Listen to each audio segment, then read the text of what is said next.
Thank you. ഇപ്പൊ തന്നെ അവളെന്തോ ലെറ്ററോ greeting കാർഡോ ഒക്കെ എഴുതി അയക്കാൻ പോകുന്നുണ്ടെന്ന് അവിടെ പറയുന്നത് കേട്ടു. ഉള്ള കുസൃത്തരങ്ങളെല്ലാം എഴുതി പിടിപ്പിച്ചിട്ടുണ്ടാവും. ഹാൻഡ് റൈറ്റിംഗും സാഹിത്യവും ഒക്കെ അറിഞ്ഞിരിക്കാവല്ലോ. വരട്ടെ. വക്കീലല്ലേ, അല്പം കുരുട്ട് ബുദ്ധിമണ്ടയിൽ ഉണ്ടാവും. എന്തായാലും ഒരു കാര്യം ഉറപ്പാ, ഒന്നുകിൽ ആ ലെറ്റർ അങ്ങേർക്ക് കിട്ടിയിട്ടില്ല, അതല്ലെങ്കിൽ കിട്ടിയിട്ടും അങ്ങേരത് വലിയ കാര്യമായിട്ട് എടുത്തിട്ടില്ല. ഇനി നീയായിട്ടത് കുത്തിപ്പൊക്കി വലിയ പ്രശ്നമാക്കാതിരുന്നാ മതി.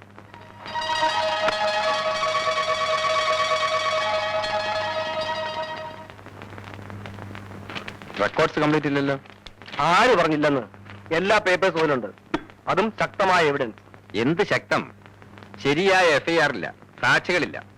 റേപ്പ് നടന്നിട്ടുണ്ടെന്നും അതിന്റെ ആഘാതത്തിലാണ് മരണം സംഭവിച്ചതെന്നും പോസ്റ്റ്മോർട്ടം റിപ്പോർട്ടിൽ പറയുന്നു.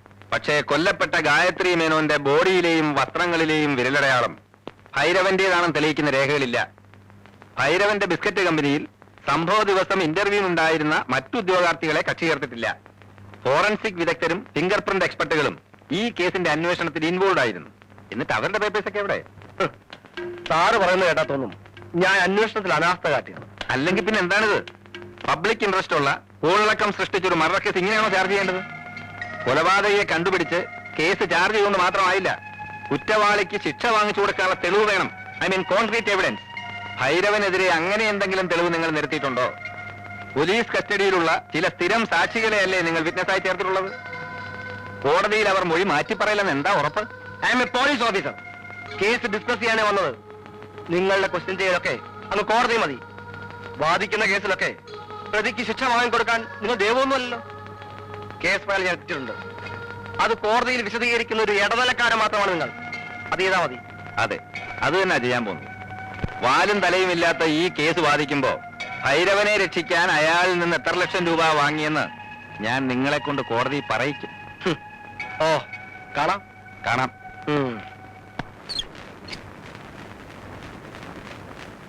എടാ ഉണ്ണിയുടെ ആ, അപ്പുറത്തെങ്ങാനും കാണും. അവൻ കാപ്പ് കുടിക്കുന്ന കാര്യം മറന്നു കാണും. എടാ ഉണ്ണി, നീ കാപ്പ് കുടിക്കുന്നില്ലേ? കഴിക്കാനൊരു മൂടില്ലമ്മേ. ഞാൻ ഇന്നോ നാളെ ഇവിടുന്ന് മാറി താമസിച്ചാലോ എന്ന് ആലോചിക്കുക. അതെന്താ? കല്യാണ മുഹൂർത്തം അടുത്തടുത്ത് വരികയല്ലേ ഞങ്ങൾ രണ്ടാളുടെ. എടാ, നീ ഇവിടുന്ന് മാറി താമസിക്കണമെന്ന് ഞാൻ വെറുതെ പറഞ്ഞതല്ലേ? നീ അത് സീരിയസ് ആയിട്ട് എടുത്തത്? നീ തമാശയായിട്ട് പറഞ്ഞാണെന്ന് എനിക്കറിയാം. പക്ഷേ നിന്റേതായിട്ടൊരു ജീവിതം തുടങ്ങുമ്പോ ഞാൻ ഇനി ഇവിടെ പറ്റിക്കൂടുന്നത് ശരിയാണോ അമ്മേ? അമ്മ വിഷമിക്കണ്ട. അമ്മയുടെ രുചികരമായ പാചകം അനുഭവിക്കാൻ ഞാൻ ഭാര്യയും കൂട്ടി അടിക്കടി അല്ല ദിവസം ഇങ്ങോട്ട് വന്നോളാം. ഇവിടെ അടുത്താണല്ലോ വീട്. നിന്റെ വീട് ദൂരെ ഞാനൊന്ന് കണ്ടില്ലല്ലോ. അവിടെ സംഗതിയൊക്കെ ഒന്ന് സെറ്റപ്പ് ചെയ്യണ്ടേ? പബ്ലിക് പ്രോസിക്യൂട്ടർ ആണെന്ന് കരുതി വിളിക്കാൻ മടിക്കണ്ട. ഏത് സമയത്ത് ഞാൻ വരാം. നിന്റെ കാര്യങ്ങൾ നോക്കാൻ തന്നെ നിനക്ക് സമയമില്ല.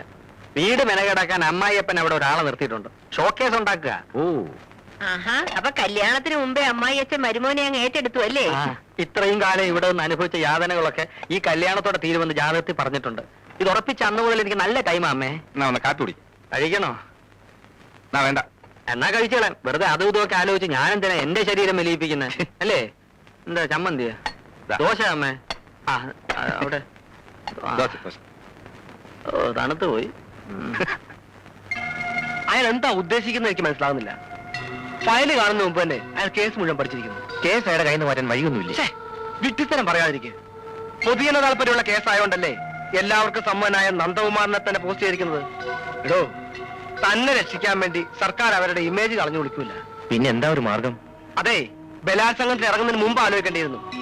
ഇപ്പൊ താൻ മാത്രമല്ല, തനിക്ക് വേണ്ടി അന്വേഷണ ചുമതല ഏറ്റെടുത്ത ഞാനും CI ഗോപാലക്കുറുപ്പും കൊടുക്കും. ജീവപര്യന്തം അകത്തു പോയി കിടക്കണ്ടെങ്കിലേ ആലോചിച്ച് എന്തെങ്കിലും ചെയ്യണം. അപ്പൊ ഞാനും സാറും ഒക്കെ രക്ഷപ്പെടണമെങ്കിൽ ആ വക്കീലിനെ വിചാരിക്കണം അല്ലേ? ആ, വിചാരിക്കണം.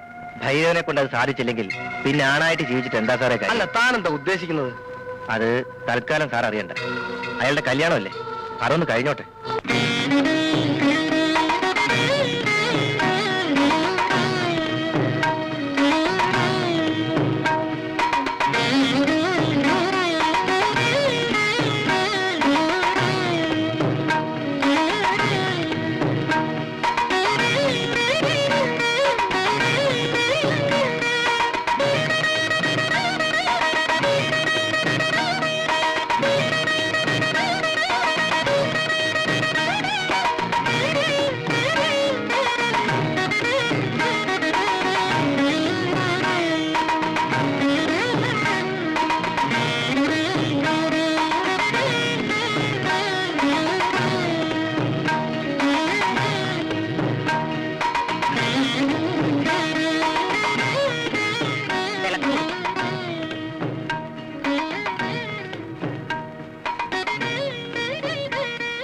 വലതുകാലം വെച്ച് കയറും മോളെ.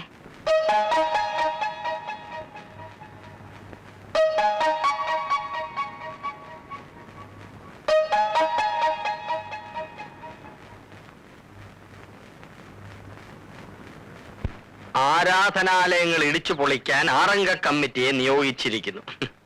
രാവിലെ ഒരു ഗ്ലാസ് ചായ തന്നൂടെ? ചായ തന്നൂടെ വസന്ത കോകിലേ? ഇവള് ചത്ത. കൊണ്ടുവരുന്നു. ആ എന്താ? അല്ല, ചായ വേണോന്ന് പറഞ്ഞായിരുന്നു. അല്ല, ചാരായം വേണോന്ന് പറഞ്ഞ പോലെ തോന്നി. അത് തോന്നലായിരിക്കും. അത് ശരി, ഒന്ന് പിടിച്ചേ. ഓ. ഒന്ന് കാലിങ്ങോട്ട് മാറ്റോ, ഓ. ഒന്ന് ഇങ്ങോട്ട് മാറ്റോ. ഉം. ഈ എണീറ്റാൽ ഉടനെ ചായ കുടിക്കണമെങ്കിലേ ചേട്ടനും കൂടെ അടുക്കളയിലോട്ട് വന്ന് എന്നെ ഒന്ന് ഹെൽപ്പ് ചെയ്തൂടെ? ആ ഹെൽപ്പ് വേണോ? എന്നാ ഞാൻ പറഞ്ഞ പോലെ ഒരു സെർവന്റ് ഏർപ്പാട് ചെയ്യണം. ഓഫീസിൽ പോക്കും അടുക്കള ജോലിയും കൂടെ എനിക്ക് ഡിഫിക്കൽട്ടാ. ആ പിന്നെ ചേട്ടാ, അഡ്വക്കേറ്റ് നന്ദകുമാർ ചേട്ടന്റെ ഫ്രണ്ടാണെന്നല്ലേ പറഞ്ഞത്? എന്താ അവനെ പറ്റി വാർത്ത വല്ലതും പത്രത്തിൽ വന്നോ? വാർത്ത വരാനുള്ള സമയമായിട്ടില്ലല്ലോ. പ്രശ്നങ്ങൾ അവിടെ തുടങ്ങിയിട്ടല്ലേ ഉള്ളൂ. ചേട്ടാ, ഞാൻ നന്ദകുമാറിന്റെ വൈഫുമായി ഒന്ന് ടോക്ക് ചെയ്താലോ? അങ്ങനെ ടോക്കണ്ട. അല്ല, പെണ്ണിന്റെ മനസ്സിൽ എന്താണെന്നറിയാലോ? വല്ല ലവ്വോ എന്താ? ലവും ഇല്ല, കിവും ഇല്ല. ഇനി അഥവാ അവളുടെ മനസ്സിൽ എന്തെങ്കിലും ഇച്ചിരി ഉണ്ടെങ്കിൽ അത് വളച്ചൊടിച്ച് വലുതാക്കി കാണിക്കുന്നത് അല്ലെങ്കിൽ വക്കീലന്മാരുടെ പൊതു സ്വഭാവമാണ്. ഇതുകൊണ്ടാണ് ഞാൻ LLBക്ക് പോകാത്തത്. നീ അവിടെ ചെന്ന് സംസാരിച്ച്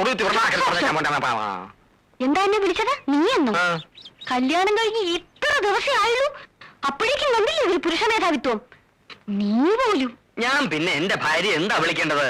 വസന്ത കോകിലെന്ന് വിളിക്കണം. ഓ, അത് ഭയങ്കര നീളമല്ലയോ? എന്നാ പിന്നെ ചേട്ടന്റെ ഇഷ്ടം പോലെ അങ്ങ് ചുരുക്കി വിളിച്ചോ. എങ്ങനെ ചുരുക്കും? സുലോചനെ സുലു, വസുന്ധരെ വസു, ആമീനെ ആമി എന്നൊക്കെ വിളിക്കൂലേ? അതുപോലെ. ഈ ബുദ്ധി എനിക്ക് പോയില്ലല്ലോ.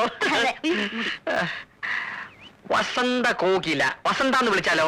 അയ്യോ, അത് വേണ്ട. അത് കോഴികൾക്ക് വരുന്നൊരു അസുഖം. കോകിലെന്ന് വിളിച്ചാ? അയ്യോ, അത് വേണ്ട. നിന്റെ ശബ്ദം വെച്ച് നോക്കുമ്പോ ഒട്ടും ശരിയാവൂല. ഞാൻ ഒരു കാര്യം ചെയ്യാം. ആദ്യത്തെ അവസാനത്തെ അക്ഷരം ഒഴിച്ച് ബാക്കിയെല്ലാം കളയാം. വസന്ത കോകില, വാ ല വല. കൊള്ള വലേ. ഓ, ഈ ആൾക്കാർക്ക് റോഡിൽ എന്താ കാര്യം? അത് തന്നെ. ജലദോഷം അല്ല, മുടി ദോഷം. ശരി.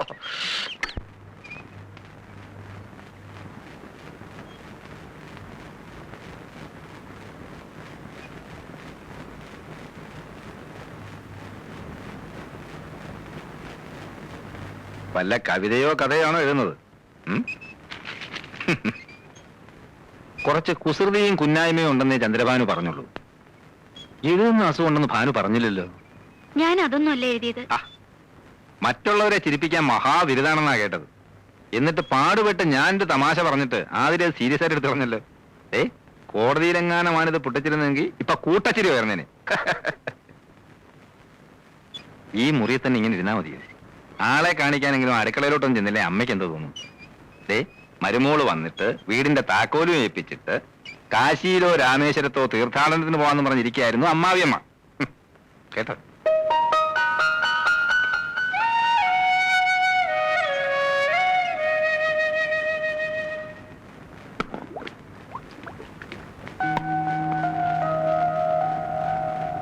അടുക്കള കാര്യങ്ങളിൽ അമ്മയെ സഹായിച്ചിരുന്നത് അനിയത്തിയാണെന്ന് ഞാൻ അറിഞ്ഞു.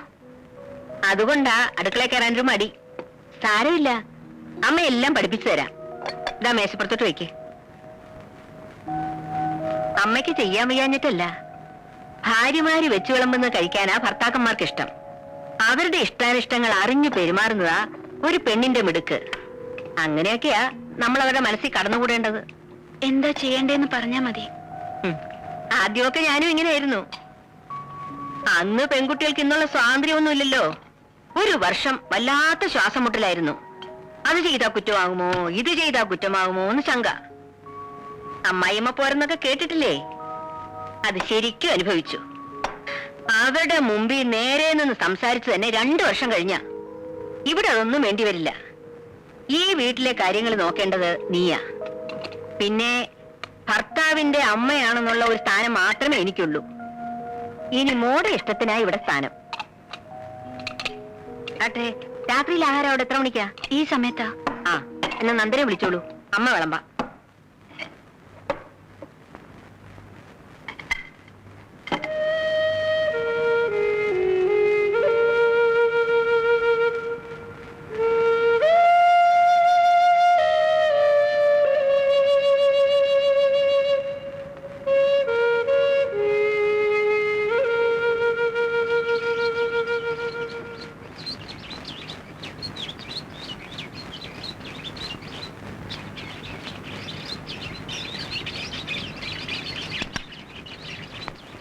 ചായ ഇരുന്ന് തണുക്കുന്നു. അവൾ എണീറ്റില്ലേ മോനെ?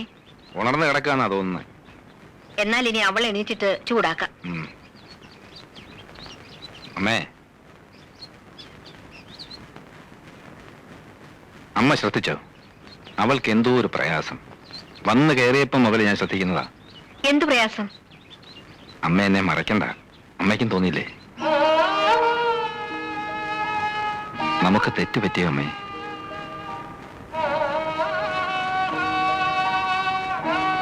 ആതിരയുടെ ഇഷ്ടം നോക്കാതാണോ വിവാഹം നടത്തിയത്? നിന്നോട് ഇതൊക്കെ ആര് പറഞ്ഞു? ജനിച്ച വീടും അച്ഛനെയും അമ്മയൊക്കെ വിട്ടിട്ട് വന്നതല്ലേ. പുതിയ ചുറ്റുപാടുമായിട്ട് ഇണങ്ങിച്ചേരാൻ ബുദ്ധിമുട്ട് കാണും. അതെനിക്ക് അറിയാഞ്ഞിട്ടല്ല. അതെല്ലാ പെൺകുട്ടികൾക്കും ഉള്ളതല്ലേ. ഇതല്ല, എന്നോടെന്തോ ഇഷ്ടക്കുറവുള്ളതുപോലെ. വേണ്ടാത്തതൊന്നും ചിന്തിക്കണ്ട. അവൾ ഇങ്ങോട്ട് വന്നിട്ട് കുറച്ച് ദിവസങ്ങളിലേ ആയുള്ളൂ. എല്ലാം നേരെയാകുമെന്ന് സമാധാനിക്കേ.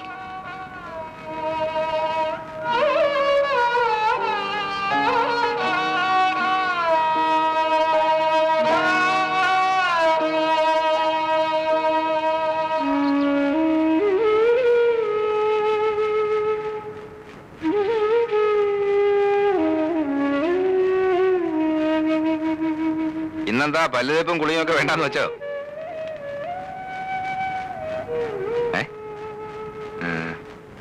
എന്താ സുഖമില്ലേ? ഇരിക്കെ. ആതിരയ്ക്ക് ഇവിടെ എന്തെങ്കിലും ബുദ്ധിമുട്ടുണ്ടെങ്കിൽ തുറന്നു പറയണം. എന്നോട് പറയാൻ മടിയാണെങ്കിൽ അമ്മയോട് പറഞ്ഞാൽ മതി. അമ്മയെ ഒരു അന്യായിട്ട് കാണരുത്. അമ്മ വെറും പാവാ.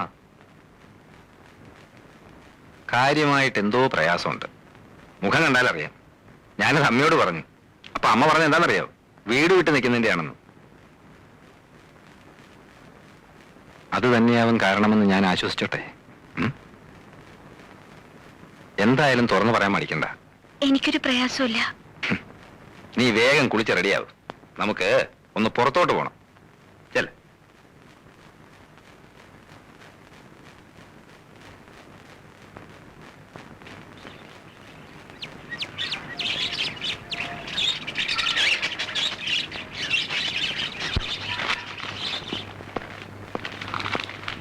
അല്ല, ഒരുങ്ങാൻ പറഞ്ഞിട്ട് ഒരുങ്ങിയില്ലേ? ഞാൻ മരുന്നില്ല. അതെന്താ? എനിക്ക് നല്ല മൂടില്ല. അതിന്റെ കാരണമാ ചോദിച്ചത്. ഇവിടെ കാലെടുത്ത് കുത്തി അന്ന് പോലെ ശ്രദ്ധിക്കുന്നതാ. എന്തെങ്കിലും ചോദിച്ചാൽ മറുപടിയില്ല. എപ്പോഴും ഇങ്ങനെ മോൻ വീർപ്പിച്ചിരിക്കാൻ ഇവിടെ ഉള്ളവർ എന്ത് തെറ്റ് ചെയ്തു? ഞാനും അമ്മയും. ഇനി ഞാൻ പെരുമാറുന്ന ഇഷ്ടമാവുന്നില്ല, അത് പറയണം. ഒന്നും മിണ്ടാതെയും പറയാതെ ഇരുന്ന നിന്റെ ഉള്ളിൽ എന്താണെന്ന് ഞാൻ അങ്ങനെ അറിയും. അതല്ല, ഈ കല്യാണത്തിന് നിനക്ക് ഇഷ്ടമല്ലായിരുന്നു എന്തുകൊണ്ട് നേരത്തെ തുറന്നു പറഞ്ഞില്ല? നന്ദ, പറയാതിരുന്ന പിന്നെ എങ്ങനെ അമ്മേ? അത് നിർത്ത്. കല്യാണം കഴിഞ്ഞിട്ട് അധിക ദിവസം ആയില്ല. ഒച്ചയെടുത്ത് അയൽവക്കാരെ കൊണ്ടൊന്നും പറയിപ്പിക്കണ്ട.